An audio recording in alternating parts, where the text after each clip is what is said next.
Bismillahirrahmanirrahim. Assalamualaikum warahmatullahi wabarakatuh. Innal hamdalillah nahmaduhu wa nasta'inuhu wa nastaghfiruhu wa nastahdihi wa na'udzu billahi min syururi anfusina wa min sayyiati a'malina.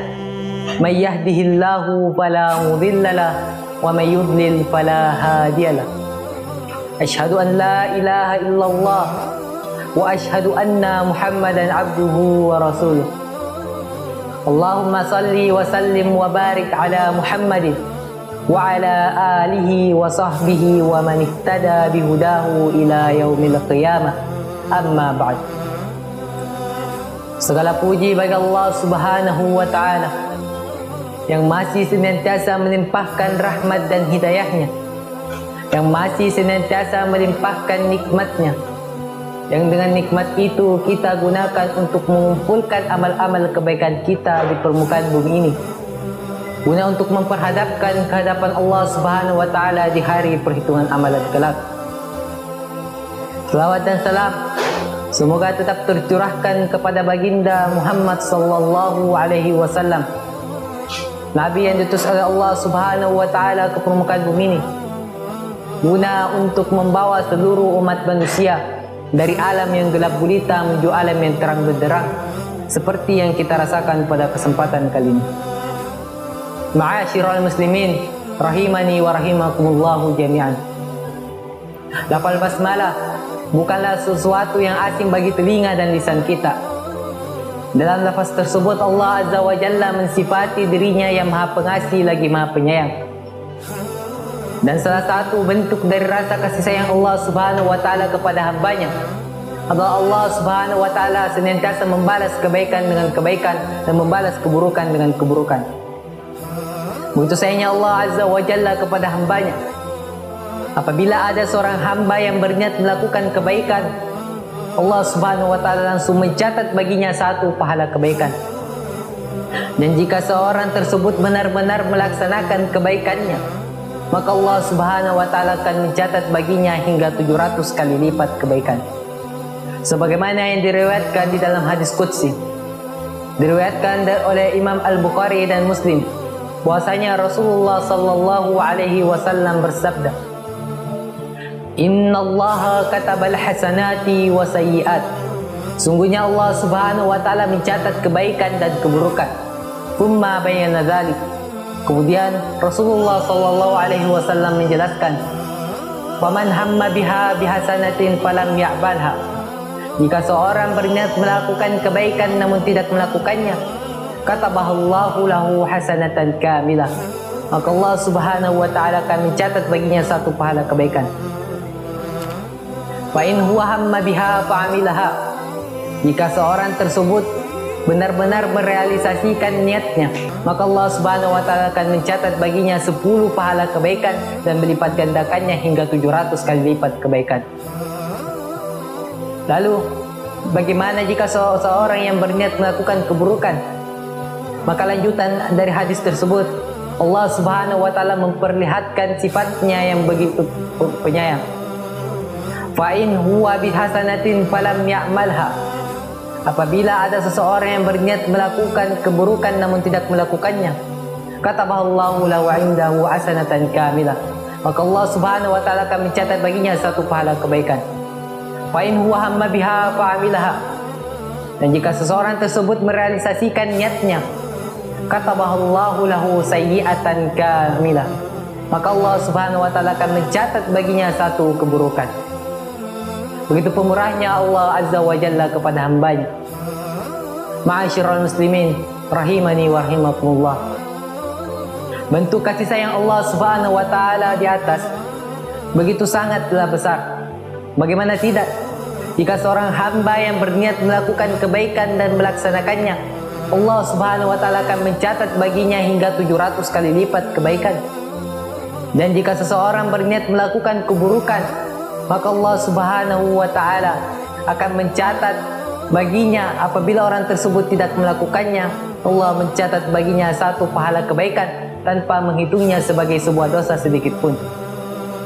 Dan jika seseorang benar-benar tergelincir dari godaan setan sehingga merealisasikan niatnya, maka Allah Subhanahu wa Ta'ala akan mencatat baginya satu keburukan.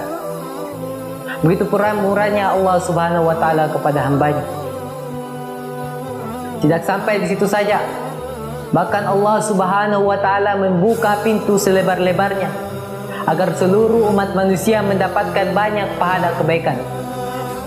Banyak sekali pahala-pahala atau amalan-amalan yang ringan apabila seorang hamba melakukannya. Allah Subhanahu wa Ta'ala memberikan ganjaran yang begitu agung. Sebut saja salat sunnah fajar yang dilaksanakan sebelum salat subuh. Di dalam hadis Rasulullah sallallahu alaihi wasallam bersabda, "Raka'atul fajri khairum minad dunya wa ma fiha." 2 rakaat salat fajar sebelum subuh pahalanya lebih baik daripada dunia dan apa yang ada di dalamnya. Hadis riwayat Muslim.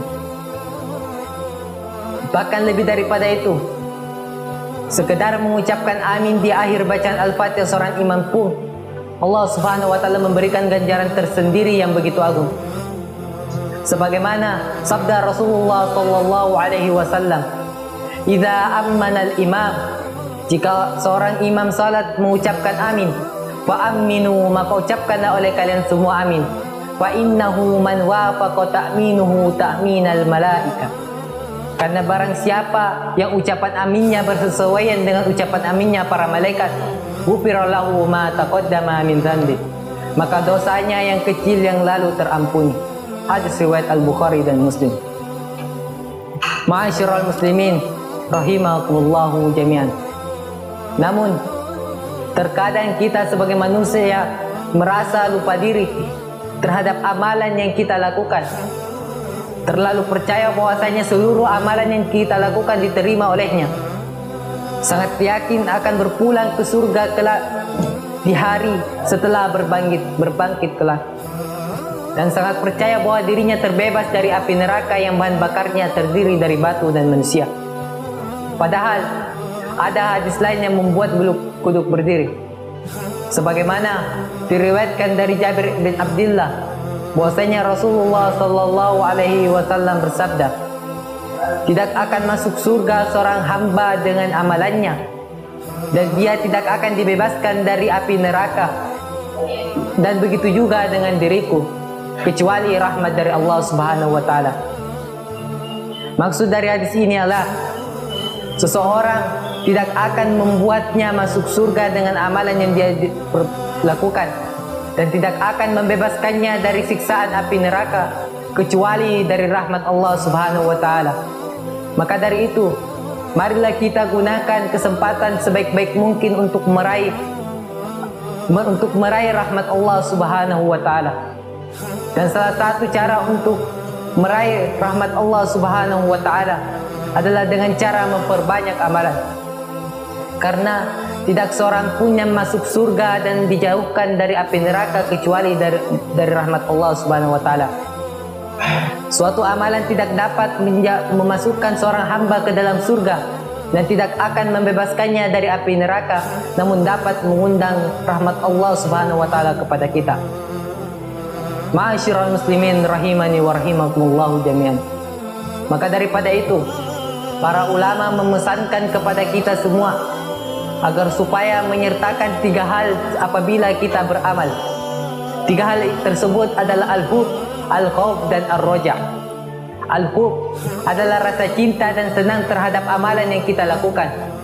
Al-khauf adalah rasa takut dan khawatir jika sekiranya amalan yang kita lakukan susah payah tidak diterima oleh Allah Subhanahu wa Ta'ala. Dan yang terakhir adalah ar-roja, adalah berusaha untuk mengharapkan rahmat Allah Subhanahu wa Ta'ala melalui amalan yang kita lakukan. Ma'asyiral muslimin rahimani wa rahimakumullahu jami'an. Mungkin hanya demikian yang bisa kami sampaikan. Kurang dan lebihnya mohon dimaafkan. Jika ada kata-kata yang salah mohon dimaafkan. Wabillahi taufiq wal hidayah. Syukran. Assalamualaikum warahmatullahi wabarakatuh.